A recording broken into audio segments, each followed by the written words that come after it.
നമസ്കാരം. നരിവേട്ട, ടോവിനോ തോമസ് നായകനായ നരിവേട്ട എന്ന് പറഞ്ഞ പടം കണ്ടുവന്ന് കഴിഞ്ഞ ദിവസം കണ്ടാണ്. ഞാനപ്പോൾ എൻ്റെ റിവ്യൂ ഇടാൻ കുറച്ച് വൈകി, ലേറ്റായി. കാരണം 2 പടവും കൂടി കണ്ടിട്ടിടാൻ വിചാരിച്ചു. കാരണം ഞാൻ ഡിക്റ്റേറ്റീവ് ഉജ്ജ്വലിനും കണ്ടു.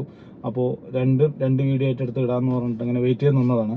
അപ്പോൾ പടം അനുരാജ് മനോഹറാണ് അതിൻ്റെ director. Ebin Joseph, written by Ebin Joseph. പിന്നെ ഇതിലെ ടോവിനോ തോമസ്, സുരാജ് വെണ്ണൂർ, ചേരൻ, സിനിമാറ്റോഗ്രാഫി വിജയ്, അങ്ങനെ പോകുന്നുണ്ട്. ഇതിൽ എഡിറ്റിംഗ് ഷമീർ മുഹമ്മദ്. അപ്പോൾ പടത്തിനെ കുറിച്ച് ഓവറോൾ പറയുകയാണെന്നുണ്ടെങ്കിൽ 2002-2003 ആ സമയത്ത് മുത്തങ്ങയിൽ നടന്ന ആദിവാസികളുടെ സമരവുമായിട്ട് ബന്ധപ്പെട്ട് ആ സമരം അടിച്ചമർത്തപ്പെട്ടതിനെ കുറിച്ചിട്ടുള്ള ഒരു കഥയാണ്. ഇത്രയും റിയലിസ്റ്റിക് ആയിട്ട് നടന്ന ആ ഒരു കഥ നമ്മളെ സ്ക്രീനിന്റെ മുന്നിൽ വരുന്ന സമയത്ത് അതിൽ എത്രത്തോളം ഒരു പ്രാധാന്യം, അല്ലെങ്കിൽ എങ്ങനെ എടുത്തു വെക്കുക എന്നുള്ളത് ഒരു ചോദ്യചിഹ്നം തന്നെയാണ്. കാരണം ആ ഒരു സമയത്തുണ്ടായിരുന്ന ഒരു ഗവൺമെന്റിന്റെ ഒരു ഇത്, പിന്നെ പോരാത്തതിന് ആ പോലീസുകാരുടെ ഇതെല്ലാം വെച്ച് നോക്കുന്ന സമയത്ത് ഇത് വല്ലാതൊരു ചർച്ചയാക്കപ്പെടേണ്ട ഒരു വിഷയം തന്നെയാണ്. അല്ലെങ്കിൽ ഈ ഒരു സമയത്ത് ഒരു വിവാദം ആവേണ്ട ഒരു വിഷയം തന്നെയാണ് ഈ പറഞ്ഞ നരിവേട്ടയിൽ അവർ പറയാൻ ശ്രമിച്ചിട്ടുള്ളത്. അത് പറഞ്ഞത് അതിമനോഹരമായ കഥ പറഞ്ഞു പോയിട്ടുണ്ട്. അതിനൂടെ കുറച്ച് ഫിക്ഷനും കൂടി ചേർത്തിട്ട് ഒരു സിനിമാറ്റിക് മോഡിൽ നല്ല രീതിയിൽ അത് എടുത്തു വെച്ചിട്ടുണ്ട്. പക്ഷേ പടത്തിന് നമ്മൾ ഈ പറയണ പോലെ നമ്മൾ ഈ പറഞ്ഞ 2-2.25 മണിക്കൂർ ഈ പടം ഇങ്ങനെ ഇത് കണ്ടുകൊണ്ടിരിക്കാന്നല്ലാതെ നമുക്ക് ഇതിനെക്കുറിച്ചൊരു വാവ് ഫാക്ടറോ അല്ലെങ്കിൽ നമുക്ക് നമ്മുടെ ഉള്ളിൻ്റെ ഉള്ളിൽ തറച്ച ഒരു സെന്റിമെന്റ് സീനോ, ഉള്ളിൻ്റെ ഉള്ളിൽ നമുക്ക് കൊണ്ട ഓരോരോ ക്യാരക്ടറോ അത് ഒന്നും തന്നെ ഇല്ല എന്നുള്ളത് തന്നെയാണ് ഇതിൻ്റെ മെയിനായിട്ടുള്ള എനിക്ക് പറയാനുള്ളത്. കാരണം നമുക്കൊരു പടം ഇറങ്ങുന്ന സമയത്ത്, ഈ പടം എടുക്കുന്ന സമയത്ത് നമുക്ക് ആ ഓരോ ക്യാരക്ടറുകൾ നമ്മുടെ ഉള്ളിലേക്ക് പതിഞ്ഞ്, അല്ലെങ്കിൽ നമ്മൾ ആ സിനിമയിലോട്ട് ഇന്നാവുമ്പോഴാണ് ആ പടത്തിന്റെ വിജയം. അല്ലാന്നുണ്ടെങ്കിൽ നമ്മൾ ഈ വെളിയിൽ നിന്നിട്ട് നമ്മൾ ഈ കളി കാണുന്ന പോലെയുള്ളൊരു അവസ്ഥയാണ്. അവരെന്തൊക്കെയോ കാണിക്കുന്നുണ്ട്, ഇന്നൊക്കെയാണ് എന്നുള്ളത് കാണിക്കേണ്ടതെന്നുള്ളതാണ് സാരം. അതുപോലെ തന്നെ എനിക്ക് നരിവേട്ട എന്ന് പറഞ്ഞ പടം എനിക്ക് പേഴ്സണലി എനിക്ക് തോന്നിയത്, എല്ലാവരുടെ അഭിപ്രായമല്ല, എൻ്റെ അഭിപ്രായമാണ്. കാരണം എല്ലാ റിവ്യൂലും കാണിക്കുന്നുണ്ട് അവര് അങ്ങനെയാണ് സെന്റിമെന്റ് കരഞ്ഞു എന്നൊക്കെ പറയുന്നത്. പക്ഷെ എനിക്ക് അങ്ങനെ ആ ഒരു കരയേണ്ടതായിട്ടോ, അല്ലെങ്കിൽ ആ ഒരു ഇമോഷണലായിട്ട് നമുക്ക് വർക്ക് ചെയ്യുന്ന പോലെയോ, അല്ലെങ്കിൽ ആ ഒരു ഇതുപോലെ നമുക്കത് പേഴ്സണലായിട്ട് നമുക്ക് തോന്നിയിട്ടില്ല. കാരണം 2-3 നമ്മുടെ ഒരു ചെറുപ്പം, പിന്നെ ഒരു മീഡിയം, പിന്നെ പോലീസ് ഓഫീസർ, ഈ ഒരു ലെവലിലുള്ള ടോവിനോന്റെ ക്യാരക്ടർ ബേസ് അടിപൊളിയാണ്. അല്ലാതെ പുള്ളിന്റെ ഒരു മാസ്മരിക പെർഫോമൻസ് അങ്ങനെയെന്ന് പറയാൻ നിലവിൽ ഇവിടെ എനിക്കൊന്നും പേഴ്സണലി എനിക്ക് ഫീൽ ചെയ്തില്ല. പക്ഷെ 2.5 മണിക്കൂർ കണ്ടിരിക്കാൻ പറ്റിയൊരു 2.5 മണിക്കൂർ സമയം കറക്റ്റായിട്ട് ഞാൻ നോക്കിയില്ല. അപ്പോൾ ഇത് കണ്ടിരിക്കാൻ പറ്റിയൊരു പടം അല്ല. മസ്റ്റ് തിയേറ്റർ വെച്ചാണെന്ന് വെച്ച് കഴിഞ്ഞാൽ ഇതിങ്ങനെയാണ് സംഭവം, ഇവിടേക്ക് ഇങ്ങനെയൊക്കെയാണ് നടന്നു എന്നുള്ളത് നമുക്ക് അറിയാൻ വേണ്ടിയിട്ടുള്ളൊരു ഇതിനു വേണ്ടി നമുക്ക് പോകാമെന്നല്ലാതെ നമുക്കിതൊരു വാവ് അടിപൊളി ഇത് നിങ്ങൾ എന്തായാലും തിയേറ്ററിൽ തന്നെ പോയി കാണണം അങ്ങനത്തെ ഒരു എലമെന്റ് ആയിട്ട് നമുക്ക് തോന്നിയില്ല. വാസ് നൈസ് ഫിലിം, അത്ര തന്നെയാണ് പറയാനുള്ളൂ. പിന്നെ ഇതിലെ മ്യൂസിക്, കാടിന്റെ പശ്ചാത്തലത്തിൽ ഒരുക്കിയ നമ്മുടെ ജെയ്ക്സ് ബിജോയിന്റെ മ്യൂസിക്, അത് മനോഹരമായിട്ട് അത് ചെയ്തു വെച്ചിട്ടുണ്ട്. ഫസ്റ്റ് ഹാഫ് കുറച്ച് ലാഗായിട്ട് പോയി. സെക്കൻഡ് ഹാഫിക്ക് കഥയിലൊന്ന് ഇന്നായി വന്ന് ഇതെല്ലാം വന്നപ്പോഴേക്കും പടം കഴിഞ്ഞു.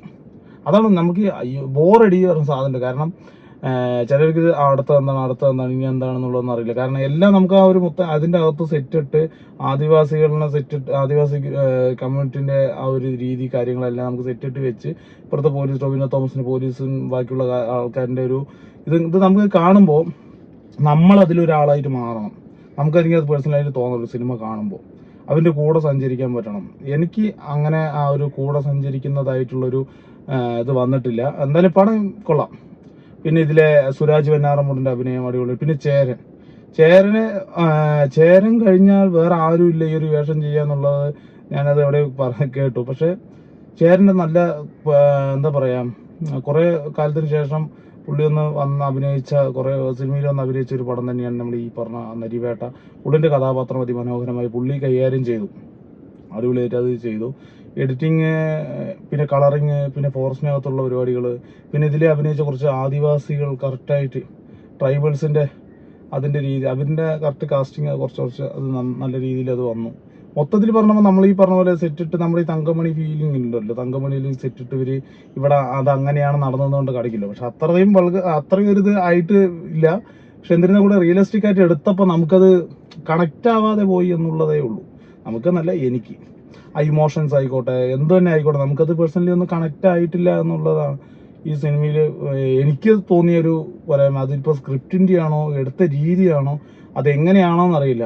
നടന്നൊരു സംഭവത്തിന് റിയലിസ്റ്റിക് ആയിട്ട് കാണിക്കുന്ന സമയത്ത് നമുക്കൊരു വാവ് ഫാക്ടറോ ഇങ്ങനെയാണ് ഇതാണെന്നൊക്കെ പറഞ്ഞിട്ട് നമുക്ക് തോന്നണമെങ്കിൽ നമുക്ക് ആ ക്യാരക്ടേഴ്സായിട്ട് നമുക്ക് കണക്ട് ആവണം. അത് കണക്ട് ആവാത്തതിൻ്റെ ചെറിയൊരു ബുദ്ധിമുട്ട് എനിക്ക് പടം കണ്ടപ്പോൾ ഉണ്ടായിരുന്നു. അതുകൊണ്ട് ഇങ്ങനെ 2.5 മണിക്കൂർ ഇങ്ങനെ കണ്ടിരുന്നു. നമുക്ക് കൈയടിക്കാൻ ഒരു എലമെൻസോ അല്ലെങ്കിൽ അങ്ങനെ ഒരു സെറ്റപ്പ് ഒന്നും എനിക്കിതിൽ പേഴ്സണലി എനിക്ക് തോന്നിയില്ല. എന്തായാലും തിയേറ്ററിൽ പോകേണ്ട ഒരു തിയേറ്ററിൽ പോയി കാണാം. കാരണം മുത്തങ്ങി ആ പരിപാടി അവിടെ ആദിവാസികളെ അടിച്ചമർത്തൽ എന്ത് നടന്നു എന്നറിയാൻ ആകാംക്ഷയുള്ളവർക്ക് ഇത് പോയി കാണേണ്ടതാണ്. ആ രീതിയിൽ അവർ ആ ബഡ്ജറ്റൊക്കെ മുടക്കി അതിനനുസരിച്ചിട്ടുള്ള പണിയൊക്കെ അവർ എടുത്തിട്ടുണ്ട്. അത് നമുക്ക് കാണാനും പറ്റുന്നുണ്ട്. അത് തന്നെയാണ്. പിന്നെ ടൊവിനോ തോമസിൻ്റെ അഭിനയം കൊള്ളാം. പിന്നെ അതിൽ കുറേ സപ്പോർട്ടിങ് ആർട്ടിസ്റ്റായിട്ട് വന്നത് എല്ലാവരും നല്ല രീതിയിൽ അഭിനയിച്ചു. പിന്നെ അമ്മയായിട്ട് അഭിനയിച്ചത് അടിപൊളിയായിരുന്നു. പിന്നെ കുട്ടനാട് അതിലെ പാട്ട് അടിപൊളിയായിരുന്നു കേട്ടോ. പിന്നെ നായികയും കൊള്ളാം.